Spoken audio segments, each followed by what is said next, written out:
Bismillahirrahmanirrahim. Assalamualaikum warahmatullahi wabarakatuh. Perkenalkan, nama saya Dadang Muhammad Hasim. Saya adalah dosen kimia farmasi yang bertugas di kampus Sekolah Tinggi Ilmu Kesehatan atau STIKES Karsa Husada Garut sejak Juni 2013 dengan NIDN 04 15 07 8401. Jabatan fungsional saya terhitung mulai bulan Maret 2021 yaitu asisten ahli. Selain sebagai dosen, saya juga sedang melanjutkan studi doktoral di kampus Universitas Padjadjaran, tepatnya di program studi farmasi yang sekarang sedang masuk pada semester 4 dengan bidang kajian analisis farmasi dan kimia medisinal. Di Prodi Farmasi STIKES Karsa Husada Garut ini saya diamanahi untuk mengajar pada mata kuliah yang berhubungan dengan kimia. Pada semester ganjil saya mengajar kimia dasar, kimia farmasi 1, kimia farmasi 1 dan kimia biokimia. Untuk semester genap saya mengajar kimia farmasi 2, kemudian kimia organik dan fitokimia, yang masing-masing berbobot 1 SKS untuk teori dan 2 SKS untuk praktikum. Dalam deskripsi di bidang pengajaran kali ini, saya akan menyampaikan mata kuliah terkait kimia farmasi 2. Kimia farmasi adalah kimia yang mempelajari bahan-bahan yang digunakan sebagai obat, struktur, modifikasi struktur, sifat fisik kimia obat, yaitu untuk memahami dan menjelaskan mekanisme kerja obat. Kimia farmasi juga menetapkan hubungan struktur kimia tentunya dan aktivitas biologis, menghubungkan perilaku biodinamik melalui sifat kimia dan reaktivitas kimia senyawa obat, serta mempelajari identifikasi dan analisis obat-obatan baik secara kualitatif maupun kuantitatif. Dalam kimia farmasi 2 ini akan dipelajari mengenai analisis kuantitatif, yaitu menentukan jumlah atau kadar absolut atau relatif. Mata kuliah ini membahas tentang pengantar analisis farmasi kuantitatif, analisis volumetri, asidimetri dan alkalimetri, argentometri, iodimetri dan iodometri, bromatometri dan bromometri, permanganometri dan serimetri, kemudian nitrimetri, kompleksometri, validasi, metode analisis, spektrofotometri, UV visible, kemudian spektrofotometri serapan atom atau SSA, kemudian kromatografi cahaya kinerja tinggi atau HPLC, dan terakhir kromatografi gas atau GC. Capaian pembelajaran mata kuliah kimia farmasi 2 diantaranya yang pertama, memahami dan mampu melakukan penentuan kadar senyawa obat dengan metode volumetri dan kolorimetri. Yang kedua, memahami dan mampu melakukan penentuan kadar senyawa obat dengan metode fisikokimia seperti spektrofotometri UV visible dan spektrofotometri serapan atom. Selain itu, dengan menggunakan metode kromatografi seperti kromatografi cahaya kinerja tinggi dan kromatografi gas. Yang ketiga, mampu memilih dan atau menentukan metode penentuan kadar yang sesuai untuk analisis senyawa obat dalam sediaan farmasi, yaitu obat, bahan obat, obat tradisional dan kosmetik, serta dalam makanan, minuman dan lingkungan. Pengajaran ya untuk teori di kelas yang sering saya terapkan adalah metode DIA, yaitu Delivery Interaction Assessment. Dalam penyampaian materi yang saya buat melalui PowerPoint, saya mengambil dari textbook yang berjudul Kimia Farmasi Analisis dengan penulis Profesor Ibnu Goli Ganjar dan Profesor Abdul Rahman. Di sini saya menyarankan kepada mahasiswa untuk menjadikan buku pegangan dalam perkuliahan kimia farmasi, atau bisa juga dari sumber buku mana saja yang bahasan cakupannya mengenai teori yang saya sampaikan. Selain dari buku pegangan, saya juga sering mengkombinasikan dengan studi kasus yang ada pada jurnal-jurnal ilmiah. Teknik selanjutnya yaitu interaction. Interaksi di sini adalah tanya jawab dengan mahasiswa yang mana bisa menjadikan suatu indikator bahwa mereka fokus dalam belajar tentunya. Teknik ini seringkali spontan atau terlontar jika ada istilah-istilah baru yang belum kita kenal oleh mahasiswa, ataupun saya suka meminta salah satu mahasiswa untuk menceritakan secara singkat apa yang telah saya sampaikan di kelas. Selain berinteraksi di dalam kelas, saya juga memberikan kesempatan untuk bertanya melalui media sosial. Di sini yang sering saya gunakan yaitu media WhatsApp karena terjangkau, interaktif, dan secara langsung. Teknik yang terakhir yaitu assessment. Nah, penugasan kepada mahasiswa yang sering kali saya berikan yaitu mengerjakan latihan soal. Dengan mengerjakan latihan soal, mahasiswa jadi lebih tahu sejauh mana sudah memahami perkuliahan yang telah diberikan.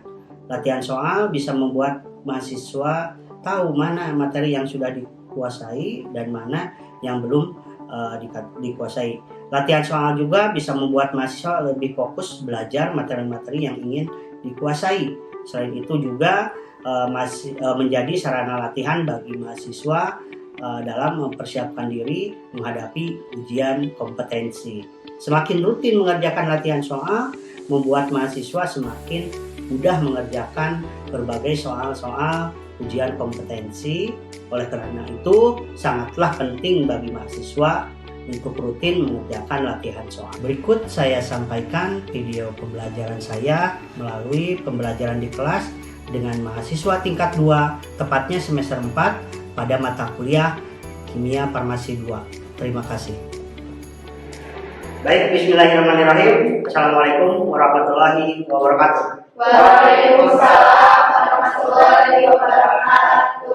Pada kesempatan kali ini kita dapat bertemu kembali dalam mata kuliah Kimia Farmasi 2, yang mana pada hari ini kita akan belajar mengenai literasi redox, ya, yaitu iodimetri dan iodometri. Ya. Namun sebelumnya ada siapa yang tidak hadir hari ini? Iqbal tidak ada. Tidak ada, Pak. Siapa lagi? Bisa. Oke. Baik. Kita langsung saja ya ke materi, di mana di sini yang pertama redox. Nah, materi ini 2 kali pertemuan, ya, yaitu yang pertama mengulas kembali mengenai apa itu redox dan literasi redox, ya, kemudian iodimetri, dan yang nanti pertemuan selanjutnya iodometri, ya. Di sini ya reaksi redox itu ya reduksi oksidasi. Nah, di sini ada 3 konsep. Yang pertama konsep oksigen, yang kedua elektron, dan yang ketiga bilangan oksidasi. Ya. Nah, reaksi ini melibatkan ada reduksi, ada oksidasi. Contoh di sini oksigen, konsep oksigen, lihat perbedaan antara Fe di reduksi dengan Fe di oksidasi. Apa perbedaannya? Perbedaan antara Fe yang direduksi, lihat Fe-nya, dengan yang Fe di sini dioksidasi. Ya, jadi kalau Fe yang direduksi ada apanya ini? Ada oksigennya. Kalau dioksidasi ini jomblo, jadi tidak ada oksigen. Nah, sehingga kalau ya reaksinya, kalau reaksi sebelum tanda panah artinya apa? Reaktan. Kalau setelah tanda panah ini produk. Ya. Kalau misalkan ini dari hasil dari reaktan menjadi produk, bagaimana efeknya? Melepaskan. Apa yang dilepaskan? Oksigen. Iya, melepaskan oksigen. Kalau melepaskan oksigen berarti itu reduksi. Oke. Kemudian, lihat kalau yang FN-nya jomblo ini. Kemudian setelah bereaksi apa yang diikat atau yang dilepas? Ikat apa? Oksigen. Ya, karena mengikat oksigen, nah ini reaksinya itu oksidasi. Ini flashback ya, yang sudah dipelajari waktu di kimia dasar. Kemudian elektron, konsep elektron ini ada contoh Cu2+ ditambah 2 elektron menghasilkan Cu. Dan yang kedua reaksi Cu menghasilkan Cu2+ ditambah 2 elektron. Ya, kalau yang atas ya, elektron yang ini patokannya ini elektronnya ya. Kalau elektronnya ini diikat atau dilepas? Diikat. Ya, reduksi ini elektronnya diikat. Yang mengikat elektron, sedangkan kalau dilepas itu adalah oksidasi. Ya. Ini kan diikat, ya ini melepaskan elektron. Cu menghasilkan Cu2+. Ya, kemudian konsep yang ketiga yaitu bilangan oksidasi. Ya, reaksi yang sama. Cu2+ ditambah 2 elektron menghasilkan Cu. Ya, Cu2+ muatannya berapa? 2. Kalau Cu-nya 0, maka dari +2 menjadi 0 itu jadi apa? Terjadi apa? Penurunan bilangan oksidasi. Kalau Cu ini kan 0, kebalikan ya, ini 0 kemudian Cu2+ +2. Ini mengalami kenaikan oksidasi. Nah, jadi kalau reduksi itu terjadi penurunan bilangan oksidasi, kalau oksidasi terjadi kenaikan Oke, ya. Dari semuanya kita pahami ya. Kalau dalam konsep oksigen ya, kalian bisa memahaminya. Kalau dalam konsep oksigen melepaskan oksigen reduksi itu ya. Kemudian elektron mengikat elektron. Kalau bilangan oksidasi itu terjadi penurunan. Zat yang mengalami reduksi dinamakan Oksidator. Zat yang mengalami oksidasi dinamakan Oke, kita lanjutkan menyetarakan bagaimana sih menyetarakan persamaan reaksi redoks ya. Nah, ada yang pertama menyetarakan persamaan reaksi redoks dengan metode perubahan Bilog ya, bilangan oksidasi pada molekul. Nah, di sini ada contoh ya. KMnO4 ditambah dengan natrium Na2SO3 ditambah dengan H2SO4 menghasilkan K2SO4 ditambah NnSO4 ditambah Na2SO4 ditambah H2O. Nah, bagaimana langkah-langkahnya? Yang pertama, kita menentukan terlebih dahulu yang mengalami perubahan Bilog ya. Mana yang mengalami perubahan bilangan Bilog? Ya, dengan cara apa? Menghitung Bilognya atau bilangan oksidasinya dari masing-masing unsur.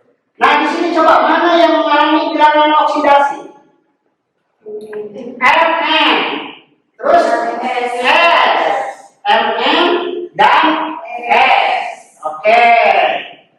Kita ya, nah ini, jadi kalian harus paham ya. Ini sudah disertakan ya Bilog-Bilognya. Coba lihat tahu bilangan oksidasi dari oksigen berapa Bilognya? Min 2 ya. Berarti kalau min 2 dikali berapa jumlah oksigennya? 4. Berarti dia berapa? Berarti 4 kali min 2 min 8. Kemudian kemana? Ke kalium dulu ya. Kalium Bilognya berapa? 1 plus 1. Berarti min 8 plus 1 sisanya plus 7. Seperti itu. Kemudian karena ini min 8, kalau ada 4 berarti min 8 dibagi 4 min 2. Mn tetap 1 ya, plus 7 plus 1 Mn plus 7 karena ada 1 tetap plus 7 kemudian K plus 1 ya. Kemudian yang S kita cari. Kalau S tetap ya, lihat dari ujung dulu. Oksigen min 2 dikali 3 berapa? Min 6. Natrium karena 2 ya, berarti natrium itu biloknya berapa? 1. 2 dikali 1 plus 2. Berarti S-nya yaitu plus 4 karena min 6 plus 2 sisanya plus 4 ya.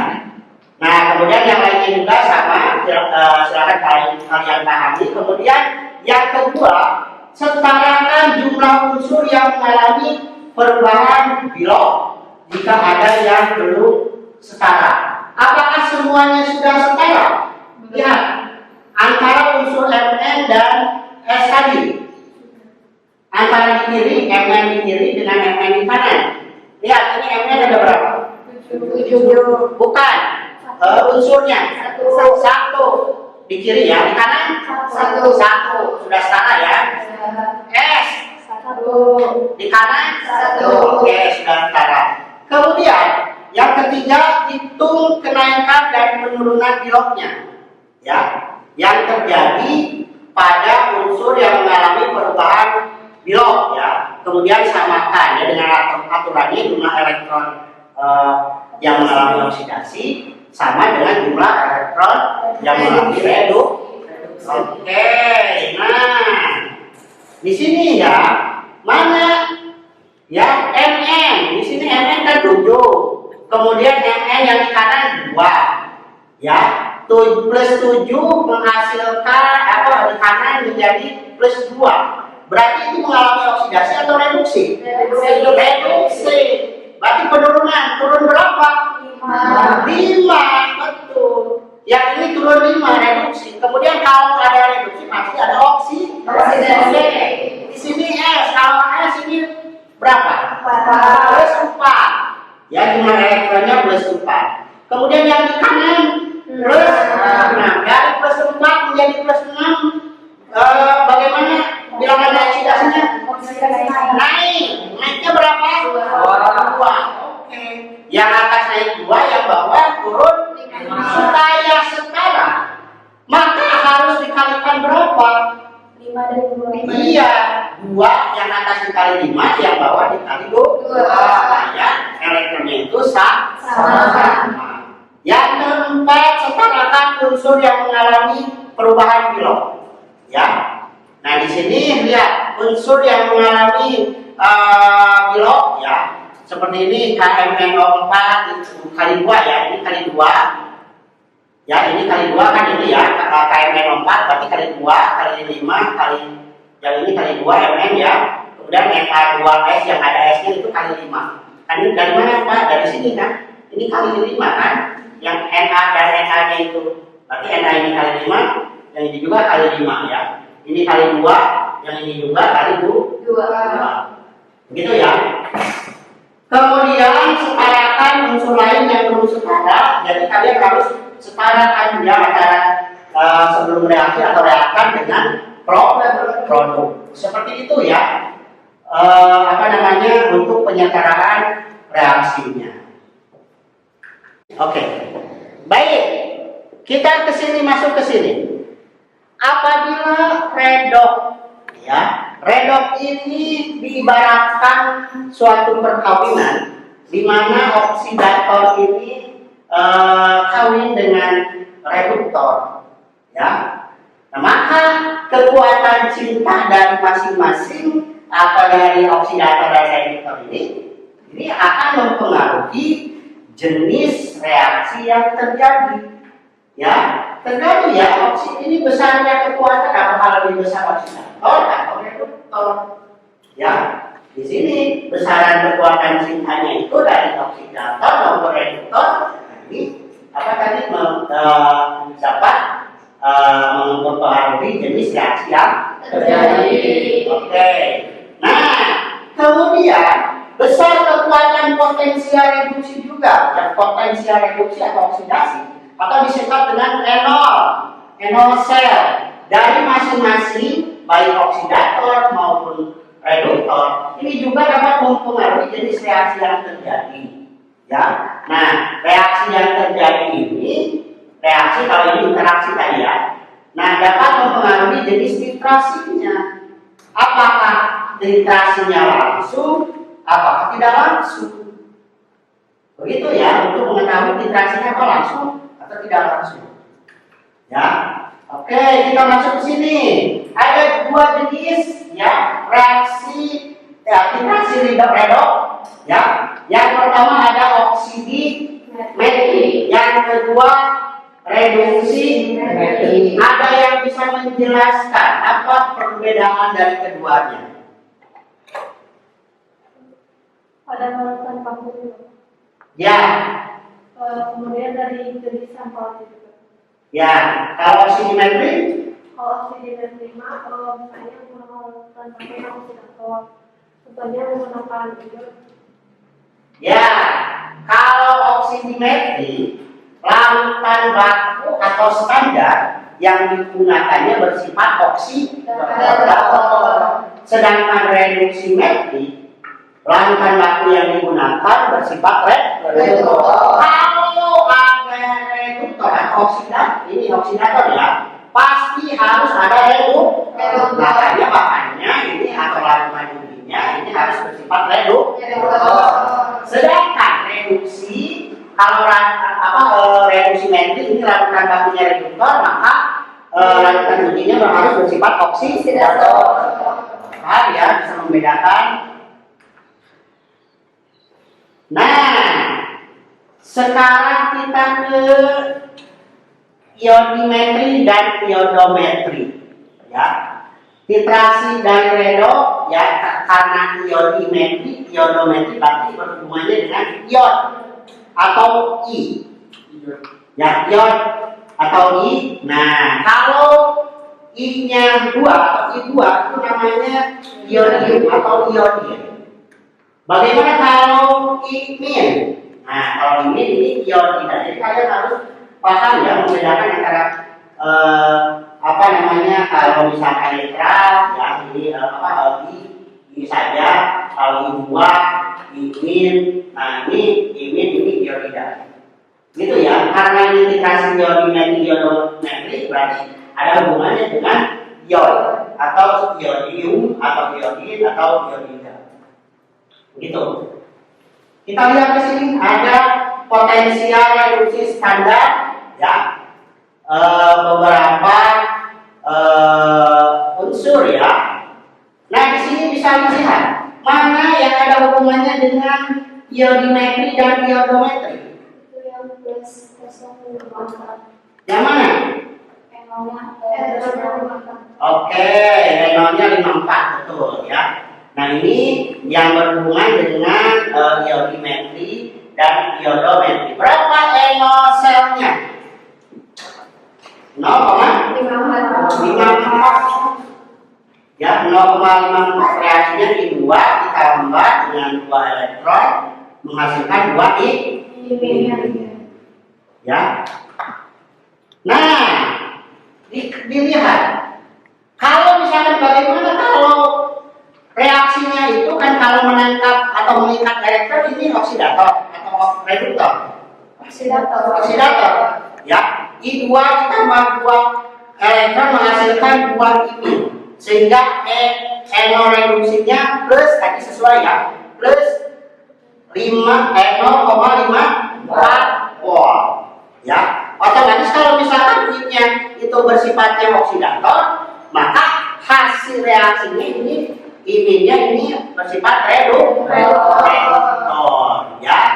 Kemudian potensial reduksinya ini reduksinya kecil ya, hampir mendekati 0 ya atau 0,0 ya, kecil atau rendah. Nah, maka I2 ini oksidatornya termasuk ke dalam oksidator ya, karena ini potensial reduksinya rendah atau kecil.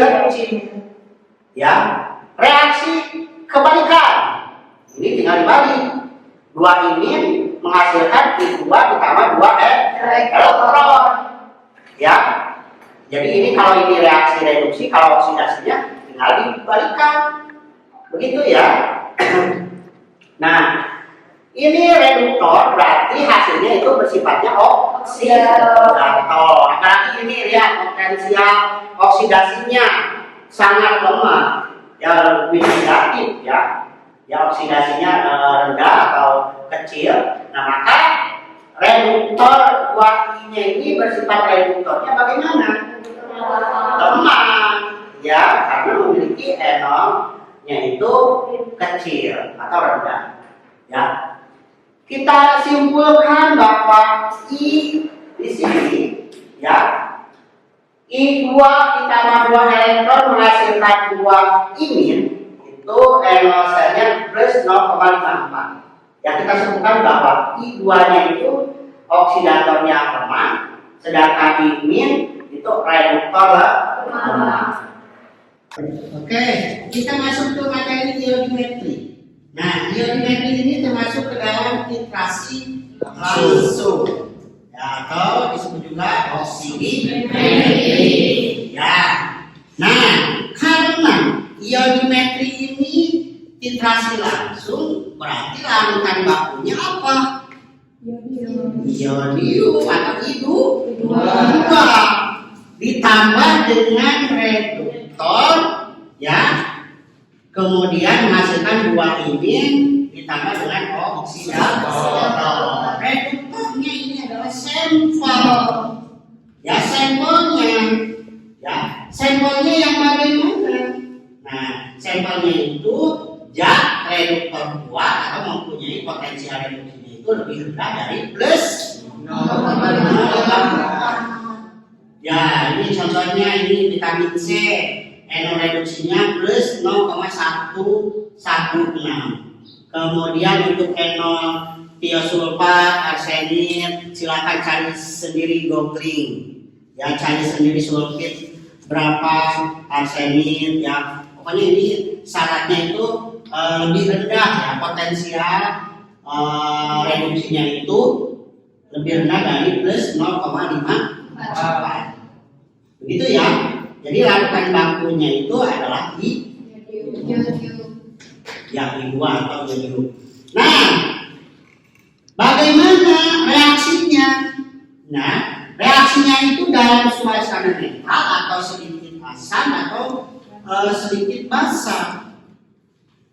Bisa terjadinya. Kita langsung ke sini. Iodimetri ini memiliki efek keasaman larutan.